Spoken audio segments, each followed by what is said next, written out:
On February 28th, the U.S. and Israel struck hundreds of Iranian C-2 and ballistic missile-related targets. An elementary school in Minab, Iran was among them. The majority of the reported 165 people that were killed were children between the ages of 7 and 12. How did this happen? How did an elementary school get targeted in 2026? Was it deliberate? A mistake?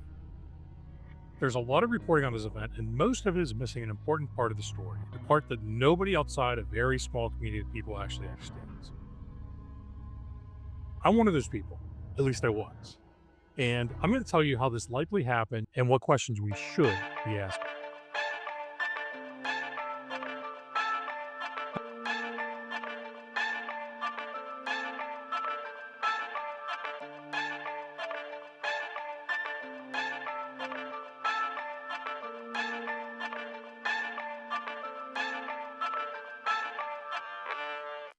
I spent 22 years in the intelligence community. A significant portion of that time was spent as both a targeteer and an order-of-battle analyst.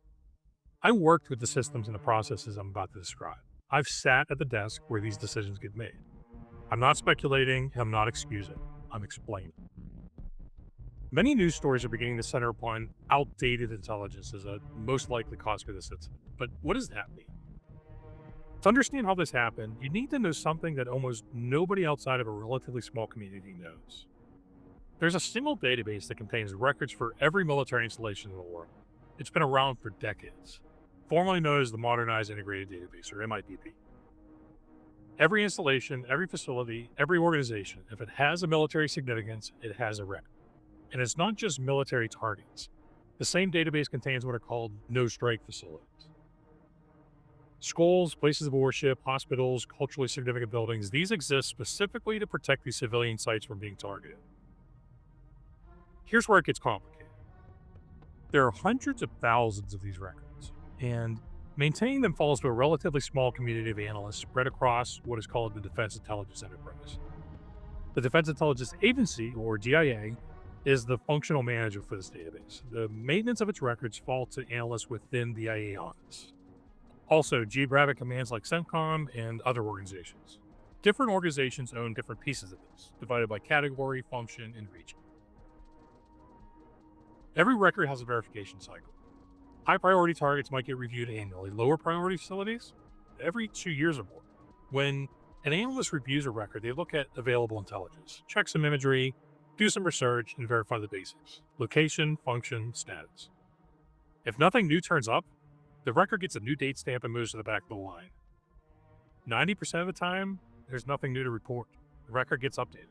The analyst moves on to the next one. There are dozens of analysts doing this work and thousands of records. It's by necessity a wide net cast quickly. Things get missed. Now, here's where the system gets stressed. A lot of targeting software automatically pulls records from this database to compile target lists. It's a practical solution to an enormous logistical problem.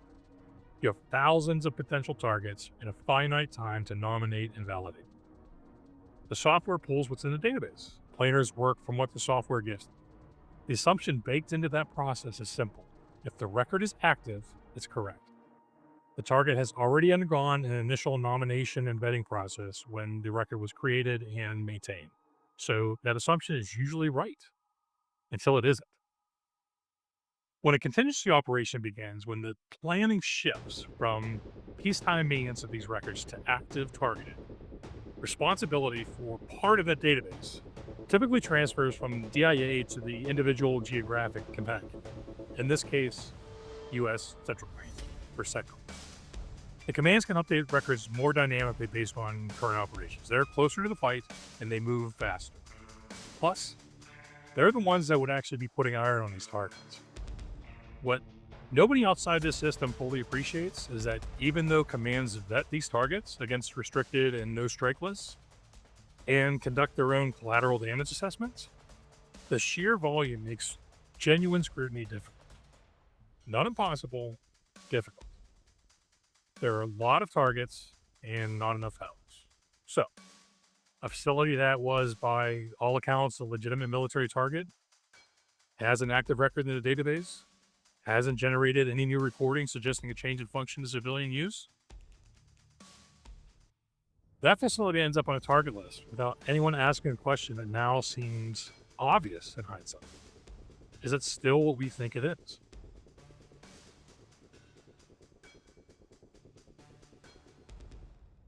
So let's apply all of this to what happened in Minab.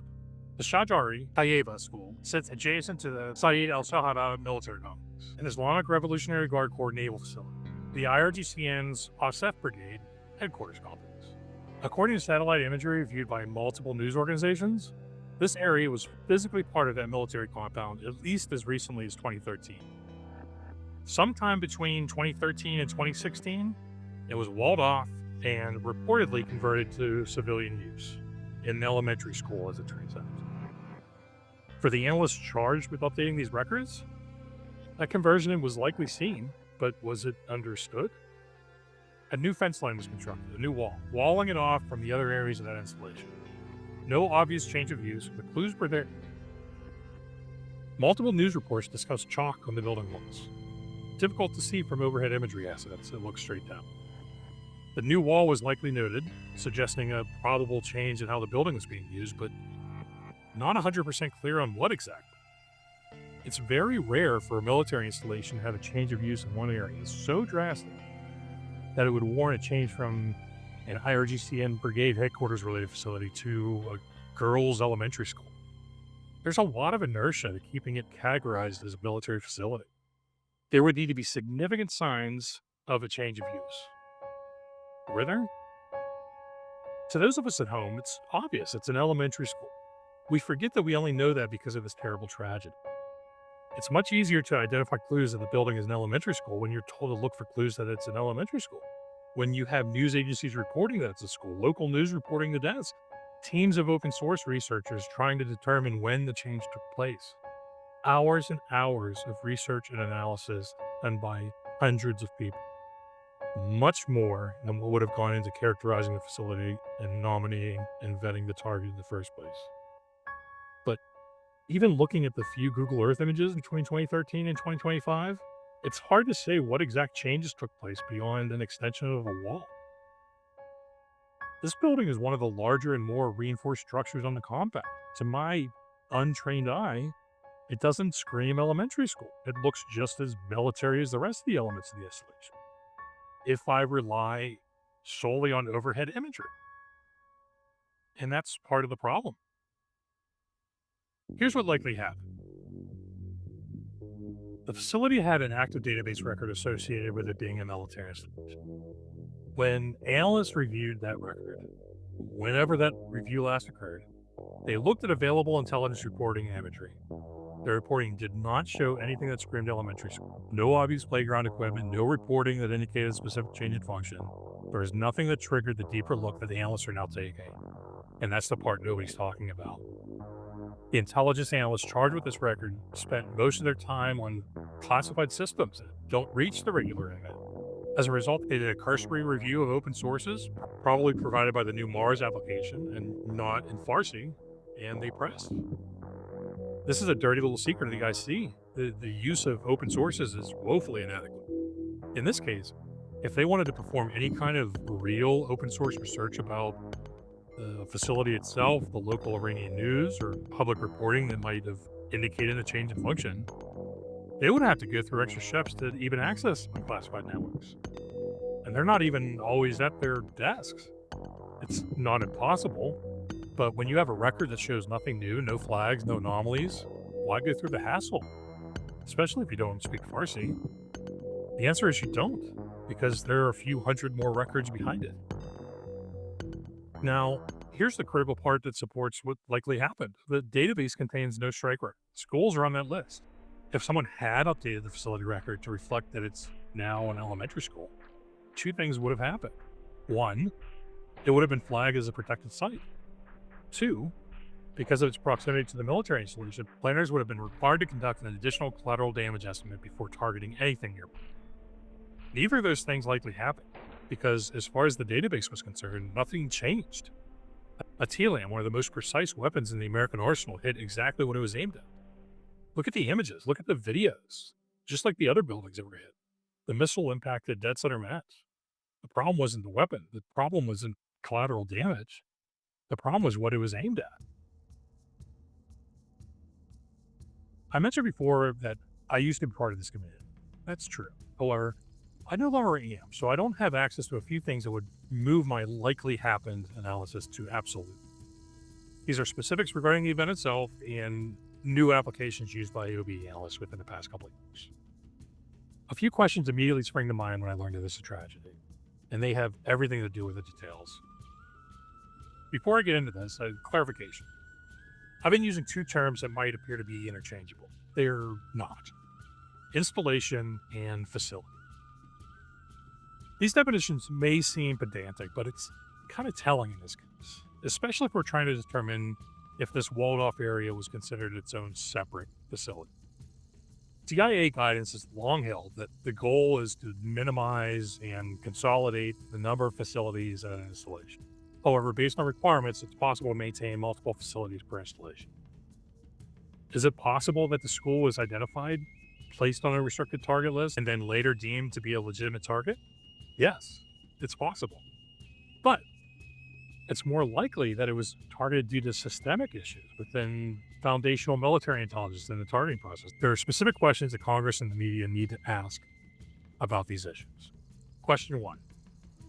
Was this an instance where that area of the installation's specific function was never confirmed, and it did not have its own facility record? This is very possible. While it wouldn't be a main cause of the tragedy, it could be a contributing factor. If this was its own facility, what category code was it? But facilities are characterized by what is called cat codes. Presumably, since other buildings on the installation were also hit, this building was either under a broader facility or had its own facility record with its own cat code. Which one was it? Question 2. This was the first major contingency under the new Machine-Assisted Analytic Rapid Repository System, or MARS, era at DIN. Was the MARS system used during this entire process, soup to nuts? Meaning, this was the first major operation that relied upon information developed using this new MARS system and relying upon the ingestion of that data into the Joint Targeting Toolbox and other targeting and mission planning applications. Were there any hiccups in this process where old data was used instead of data automatically adjusted because the interface between these systems didn't work, or some other issues with a new system? Question 3. When was the last time this target was validated? Was this target consolidated from multiple facilities into just one facility? Question 4. Simple. Every target requires a collateral damage estimation. What was the collateral damage estimation for this target? With all these questions waiting to be answered, the suggestion that the United States would deliberately target an elementary school without significant evidence is just wrong. It's obscene. It reflects a complete ignorance of what goes into nominating and vetting a target, what safeguards exist in this process, and what people inside the system actually do. I spent 22 years working alongside these people. Nobody in that community would deliberately put children on a target list and then weaponeer an elementary school. Nobody. So we looked at the US's role with eyes open, warts and all. Let's look at Iran's. And when I say Iran, I'm differentiating the regime from the Iranian people. Just as I hope people differentiate all people from their government. It's my own include. Before I go much further, I want to say that while Iran is not off the hook for this, I want to be clear about something. 165 people were dead. Most of them were children. Girls between 7 and 12 years old went to school on a Saturday morning and never came home. Their parents will carry that for the rest of their lives. That's the only thing that matters. And I don't want to say anything today that obscures that reality. I'm a father of 5. This was a tragedy. Full stop. But tragedies sometimes have causes, and understanding context matters. Not to excuse what happened, but to understand it and understand what it means going forward. The IRGCN converted a building at one of their brigade headquarters installations into an elementary school. And not just any IRGCN brigade headquarters. OSINT Brigade. 12 miles from the street. Responsible for launching tactical and long-range missiles on sea and land targets. That brigade headquarters. OSINT Brigade facilities would obviously be targets in any war with the US, Israel, or any of Iran's neighbors. So why do it? Why repurpose what is probably the most military-looking building on your base. And if articles I've read are correct, why do this force-wide at multiple installations? This would be the equivalent of the US repurposing a B-1 hangar so it could be used exclusively as a U-12 AYSOV. It's a terrible idea that at best reeks of incompetence and at worst demonstrates a complete indifference to the safety of local children. It's never a good idea to co-locate buildings with military purposes with those with civilian purposes. If you're in the military or have ever been onto a US military base, it's the reason why base hospital is not next to munitions storage. What happened in Minab was not malice. It was a systemic failure all the way around. A cascade of missed updates, finite bandwidth, and a terrible decision to repurpose a brigade headquarters building into an elementary school. A school that used to be a military facility never stopped being a military facility in the database that planners trusted. And here's the hardest part of all this. It will happen again. Not because the people in this system don't care, they do. And not because the safeguards don't exist, they do. But because there are hundreds of thousands of records maintained by a finite number of analysts, human analysts. Because facilities can change function without generating the kind of reporting that triggers an update. And because the gap between a classified system and an open source search is wider than most people realize. 165 people died in Minab. Most of them were children. That's where the story begins and ends. Everything in between is context, painful, necessary context that the people making decisions about this conflict owe to those children to understand.